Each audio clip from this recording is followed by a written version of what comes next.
আমরা চেস্ট এক্সরেতে দেখতে পাচ্ছি opacity obscuring right heart border and right diaphragm. Right diaphragm obscure মানে রাইট লোয়ার লোবে প্যাথোলজি, এবং right heart border means right middle lobe. তো এখন প্যাথোলজিটা কোথায়? আলাদাভাবে right lower lobe and right middle lobe, নাকি রাইট লোয়ার লোব এবং মিডল লোব অরিজিন হওয়ার আগে একটা কমন ছোটো ব্রঙ্কাস থাকে, ব্রঙ্কাস ইন্টারমিডিয়াস সেখানে। তো আমাদের ধারণা যে প্যাথোলজিটা উইদিন দ্য রাইট ব্রঙ্কাস ইন্টারমিডিয়াস। আসলে ব্রঙ্কাস ইন্টারমিডিয়াস আগে রাইট বলার দরকার নেই, ওইটা শুধুমাত্র রাইট সাইডেই থাকে, লেফট সাইডে থাকে না। এখন আমরা একটু ব্রঙ্কোস্কোপিটা দেখি।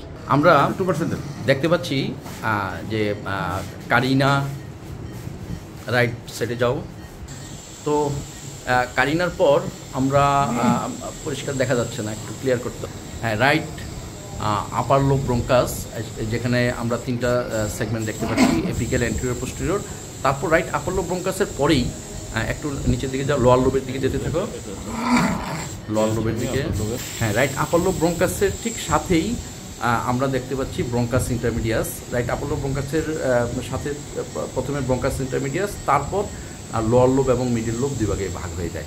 আমরা প্যাথোলজিটা দেখতে পাচ্ছি যে ইন দ্য ব্রঙ্কাস ইন্টারমিডিয়াস, যেটা অবস্ট্রাক্টেড হওয়ার কারণে, যেটা ব্লক হওয়ার কারণে রাইট লোয়ার লোব এবং মিডল লোব দুইটাই কলাপস হয়ে গেছে। তাহলে আমরা চেস্ট এক্সরে দেখে প্রিডিক্ট করতে পারি যে প্যাথোলজিটা কোথায়, এবং এটা one of the surety sign.